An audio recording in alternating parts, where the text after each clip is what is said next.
এরকম রান্না করে খাওয়ালে খালি দোয়া পাবা, দোয়া। দুপুরের রান্নাবান্না শেষ করে বিকেলে যখন শুয়েছিলাম তখনই হাজব্যান্ড ফোন দিয়ে বলে তার নাকি আমার হাতের রোস্ট পোলাও রান্না খেতে ইচ্ছে করছে। তো কি আর করার, ফ্রিজ থেকে সব কিছু নামিয়ে এই তো কেটে বেছে রেডি করে নিয়েছি। আর শুধু কি রোস্ট পোলাও খেতে ভালো লাগে, তাই সাথে করেছিলাম বিফ সিজলিং। তার জন্য মাংসটাকে ম্যারিনেট করে রাখবো। দিয়ে দিলাম লবণ, আদা রসুনের পেস্ট, মরিচের গুঁড়ো, ধনিয়া জিরের গুঁড়ো আর একটু টমেটো সস। সব কিছু দেয়া হয়ে গেছে আমার। তারপর ভালো করে মিক্স করে নেব। এখানে একটু লেবুর রস দিলেও ভালো হতো, আমার বাসায় ছিল না তাই আমি দিতে পারিনি। ভালো করে মেখে এটাকে ঢেকে রাখবো কিছুক্ষণের জন্য। মাংসটাকে ঢেকে রেখে এখানে নিয়ে নিলাম চিকেনটাতেও পরিমাণ মতো লবণ আর মরিচ দিয়ে ভালো করে মেখে এটাকেও ঢেকে রাখবো কিছুক্ষণের জন্য।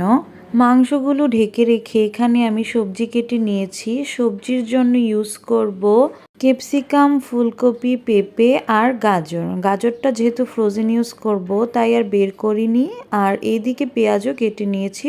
এখন রান্না করে নিব সিজলিং এর জন্য গরুর মাংসটা। যেহেতু এটা হতে অনেক সময় লাগে তাই ফার্স্টে এটাকে রান্না বসিয়ে দিলাম।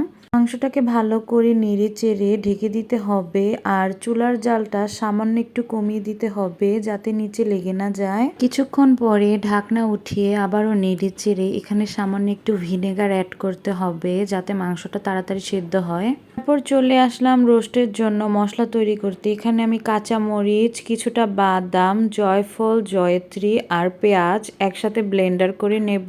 আর এই তো ব্লেন্ডার করে নিয়েছি আর দেখুন কতটা সুন্দর হয়েছে ব্লেন্ডার করা। তার মাঝে আমি একটু আবার চায়ের ব্রেকও নিয়ে নিলাম, কারণ চা ছাড়া আমার একদমই চলে না। আর চাটা খেয়ে চলে আসলাম এখানে চিকেন ভাজতে রোস্টের জন্য। তো একে একে আমি এখানে চিকেনগুলো দিয়ে দিচ্ছি। আর এই পাশ দিয়ে আমার গরুর মাংসটাও রান্না হয়ে গিয়েছে আর চিকেনটাও ভাজা শেষ হয়ে গিয়েছে, তাই নামিয়ে নিলাম। এই দিক দিয়ে গরুর মাংসটা নামিয়ে সেই একই কড়াইতে আমি সবজিগুলো হালকা একটু সটে করে নিচ্ছি। এগুলোর মধ্যে দিয়ে দিলাম সামান্য একটু গোলমরিচ আর তা দিয়ে নেড়ে চেড়ে একটু ঢেকে দিলাম। আর ওই পাশ দিয়ে রোস্ট ভাজার জন্য পেঁয়াজটাকে আমি ভালো করে ভেজে নিচ্ছি। দেন এখানে ব্লেন্ডার করে রাখা মশলাটা দিয়ে দিলাম। তাতে একটু আদা রসুনের পেস্ট দিয়ে ভালো করে নেড়ে চেড়ে সামান্য একটু পানি দিয়ে ঢেকে দিতে হবে। এদিক দিয়ে আমার সবজিটা সটে করা হয়ে গিয়েছে, তাতে মাংস অ্যাড করে নিব। মাংসটাকে সবজির সাথে ভালো করে নেড়ে চেড়ে মিক্স করে এখানে পরিমাণ মতো কাঁচামরিচ দিয়ে নিচ্ছি। মরিচ দেওয়া হয়ে গেলে এখানে পরিমাণ মতো টমেটোর সস আর সয়া সস দিয়ে দিতে হবে। দিক দিয়ে রোস্টের মশলার মধ্যে মরিচ গুঁড়ো আর ধনিয়া গুঁড়ো দিয়ে ভালো করে নেড়েচেড়ে কষিয়ে নিতে হবে। শেষ হলে যখন তেল ভেসে উঠবে তখন ভেজে রাখা চিকেনগুলো ছেড়ে দিতে হবে আর এটাকে ভালো করে নেড়েচেড়ে একটু ঢেকে দিতে হবে। দিয়ে আমার সিজলিংটা প্রায় হয়ে গিয়েছে, তাই এতে পরিমাণ মতো একটু কর্নফ্লাওয়ার দিয়ে সামান্য একটু নেড়েচেড়ে নিতে হবে। এই দিক দিয়ে রোস্টে মশলা কষানো শেষ, তাই এখানে পরিমাণ মতো একটু পানি আর দুধ দিয়ে নিলাম। ভালো করে মিক্স করে একটু নাড়াচাড়া করে ঢেকে দিলাম। এই তো ঝোলটা একটু টেনে গেলে এখানে একটু টমেটোর সস দিয়ে নিলাম। আর এই দিক দিয়ে আমি পোলাওর চালটা ভালো করে ধুয়ে নিচ্ছি। চুলাতে পোলাওয়ের জন্য পানি গরম করতে দিয়ে দিলাম। আর আজকে আমি পোলাওটা মটরশুঁটি দিয়ে রান্না করব, তাই এখানে পেঁয়াজটা ভালো করে ভেজে নিচ্ছি। দেন ভাজা শেষ হয়ে গেলে এখানে পোলাওর চালটা ঢেলে দিলাম। তারপর পরিমাণ মতো লবণ দিয়ে নেড়ে চেড়ে ভালো করে ভেজে নিতে হবে। আর এই তো আমার ভাজা শেষ। এখানে আগে থেকে করে রাখা গরম পানিটা ঢেলে দিলাম।